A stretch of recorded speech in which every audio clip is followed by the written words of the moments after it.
l'Église catholique, ou plus précisément des organisations de l'Église, notamment, je vais trouver le nom, Caritas, la CDJP, c'est la Commission diocésaine Justice et Paix, avait sorti un rapport intitulé « Le poids du silence, comment la révolte des Mobondo a bouleversé l'ouest de la RDC ». Dans ce rapport, il y a notamment un résumé de cette crise négligée aux portes de Kinshasa, avec 280 000 personnes déplacées. Il y a notamment la souffrance humanitaire, il y a des morts, etc. Il y a des violences rapides et indiscriminées, etc. On en parle avec Yves Mokonda. On parle de cette crise, la crise de Mobondo, qui continue de semer les désordres et désolations ici à Kinshasa, mais aussi dans 4 autres provinces aux alentours de notre capitale. Bonsoir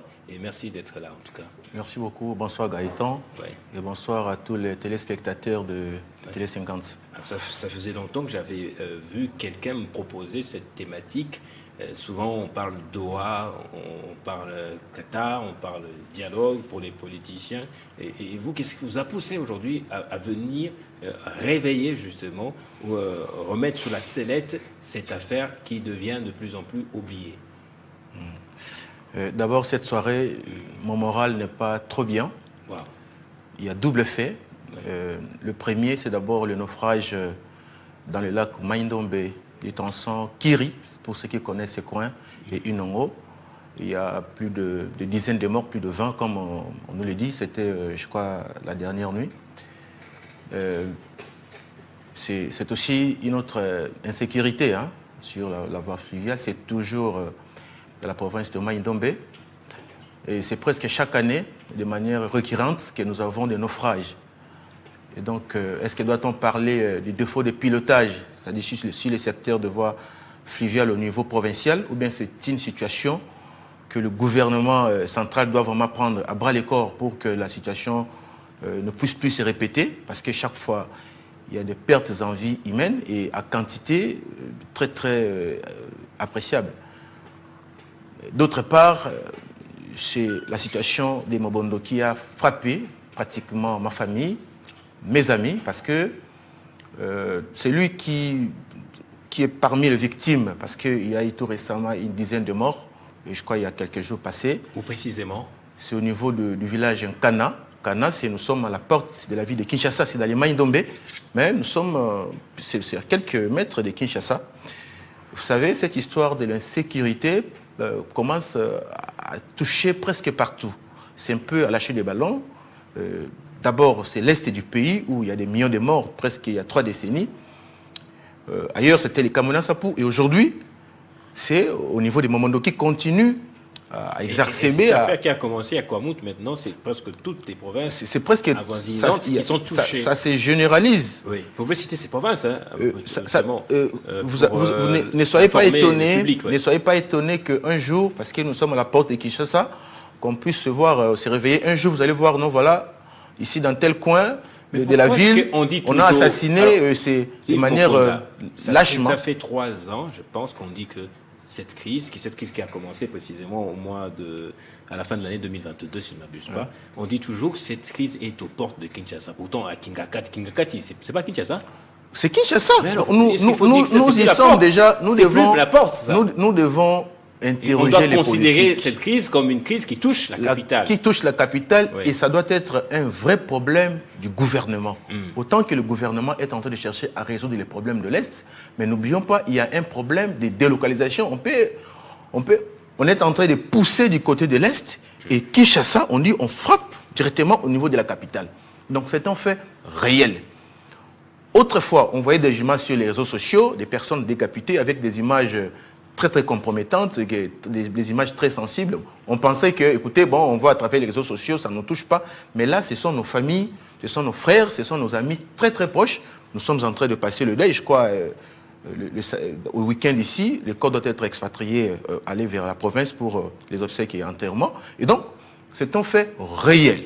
Un fait réel, et le gouvernement central, les gouvernements de nos provinces doivent vraiment s'impliquer davantage pour que cette situation puisse se terminer. Autrefois, je vois à l'heure de, c'était le ministre de l'Intérieur, c'était Maître Peter Kazadi, avait réuni les chefs coutumiers au niveau, ils étaient reçus même par la présidence pour trouver des solutions par rapport à ces problèmes. Précaire, mais un calme très précaire, et là, on s'interroge. Oui. On doit, je crois, mon prédécesseur vient de dire un mot ici, les protagonistes de la province, on doit les interroger. Les citer. On doit les citer aussi, parce qu'on en est où au juste? Qu'est-ce qui se passe? N'y a-t-il pas des tiriféreurs qui sont en train d'alimenter ces conflits? Et de quelle manière? Et donc, pour quel but? Et pour quel but? Et ça, c'est un problème réel, parce que ce sont des pertes de vies humaines. Ce sont des personnes, des pères de famille. L'ami qui est décédé a laissé 4 enfants et la femme est en grossesse, je crois, presque à terme. Donc, vous voyez, c'est un problème réel. Comment ça s'est passé, justement, cette tuerie qui a touché? Non, on a envahi les coins où ils étaient ciblés, et puis c'est affreux de voir ça. C'est une forte frayeur, c'est une forte stupeur quand vous voyez les images. Ça fait très mal, mais évidemment, c'est la réalité. Donc, le gouvernement doit prendre vraiment ses responsabilités pour que cette situation ne puisse plus continuer. Les problèmes de la sécurité commencent à toucher presque toutes les frontières de la province.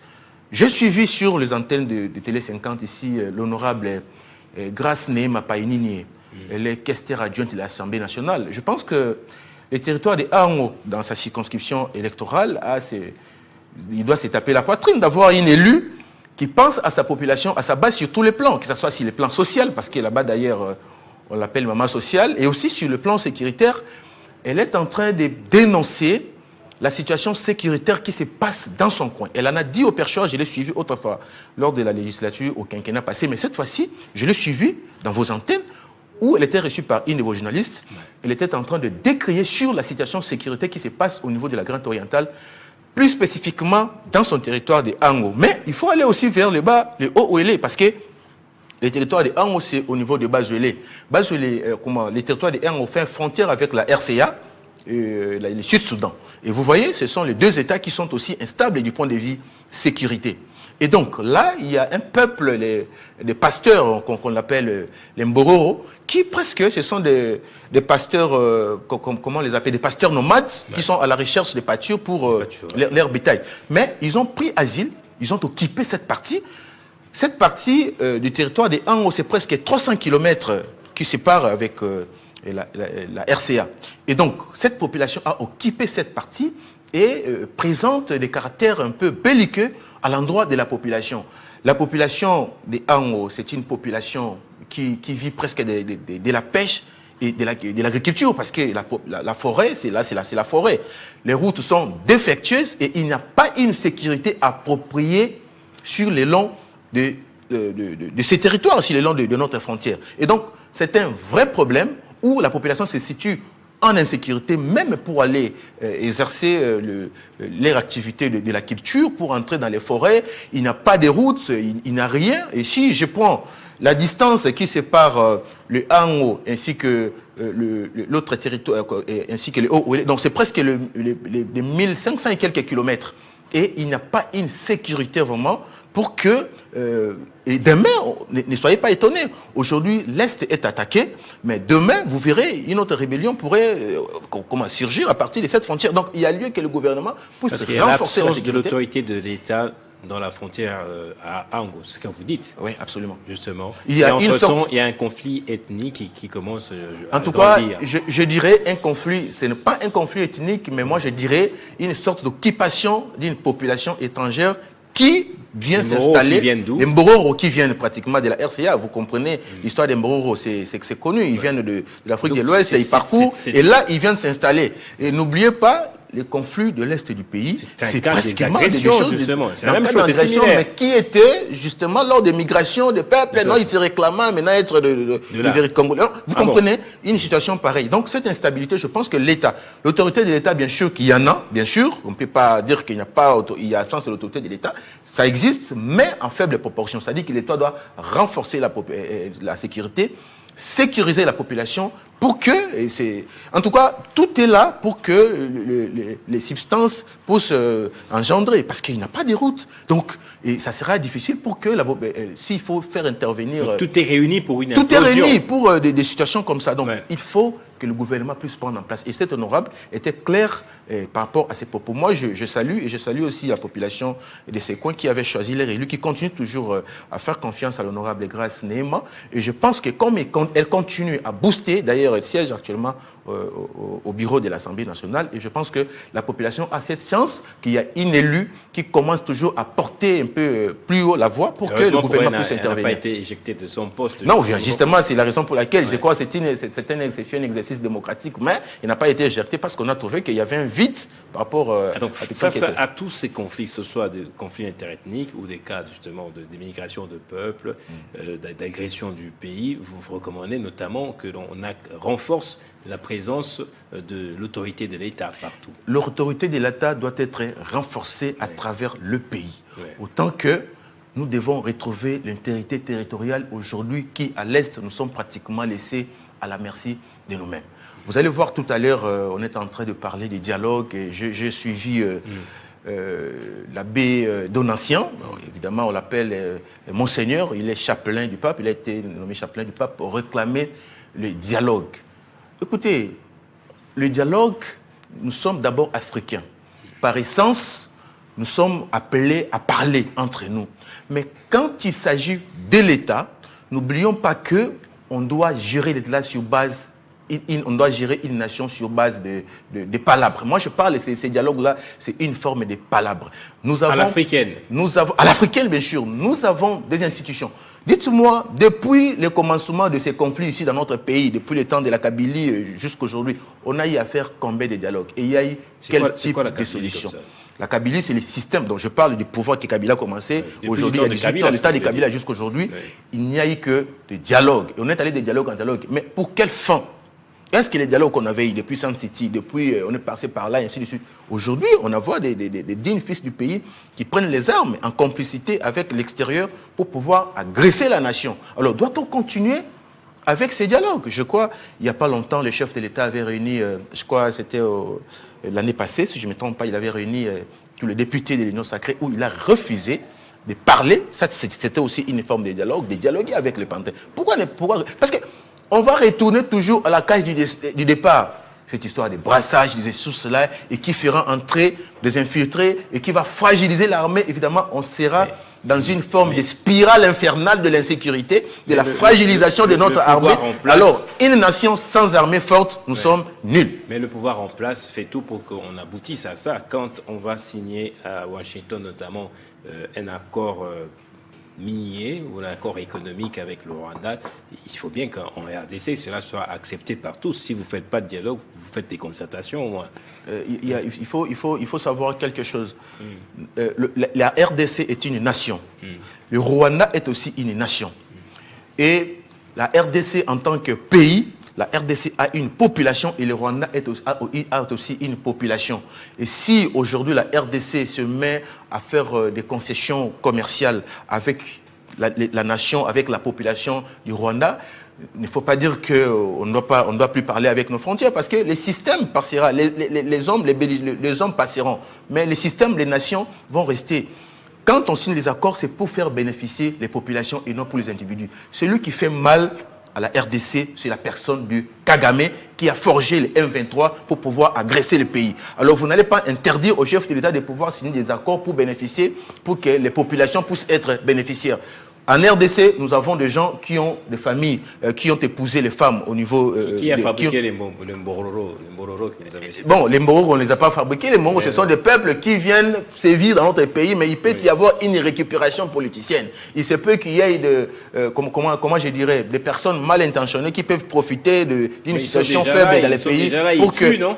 Ils sont là. Pourquoi est-ce que c'est différent? Les Mbororo ne sont pas en train, en fait, ils ne sont pas en train de tuer, mais ils sèment la terreur, l'insécurité ou la population vit en insécurité. C'est pourquoi nous demandons que l'État congolais puisse renforcer justement la sécurité dans ces coins du pays. Je pense qu'avec ça, aussi, on ne parlera pas de Paul dans l'Est du pays, on est en train de le faire. La situation de l'Est est très complexe. Est-ce que si vous êtes faible, vous devez accuser votre ennemi d'être fort? La RDC n'est pas faible. La situation de l'Est est complexe. Nous avons les ennemis de partout. D'abord, nous avons un pays étranger, nous avons un pays étranger qui agresse notre pays, évidemment avec l'aide des multinationaux et autres. Et dans notre pays, au même moment, nous avons des ennemis, nous avons des dignes fils du pays qui sont en train de se convertir avec, de se ranger du côté des ennemis pour pouvoir faire mal au pays. Donc, la situation de l'Est du pays est très complexe. Je pense que le chef de l'État, vous le voyez, il est aujourd'hui à Belgrade et il est partout pour pouvoir trouver des solutions afin que les pays soient pacifiés. Il y a presque une année maintenant que le problème et la solution, c'est toujours le chef de l'État.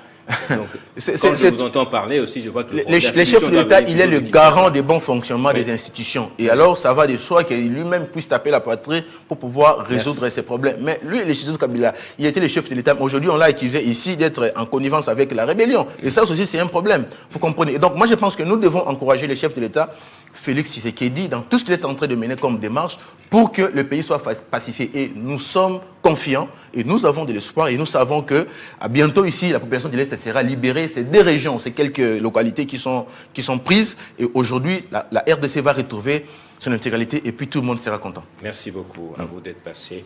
Merci à vous, madame, monsieur, pour votre intention. Je réitère mon clin d'œil à tous les Calémiens qui nous suivent en ce moment sur le Grand Boulevard, un peu partout. En tout cas, j'ai prié à ce que la sécurité soit rétablie au plus vite. Merci à toute la grande famille Chiguéré, Léon, Dorcas et autres.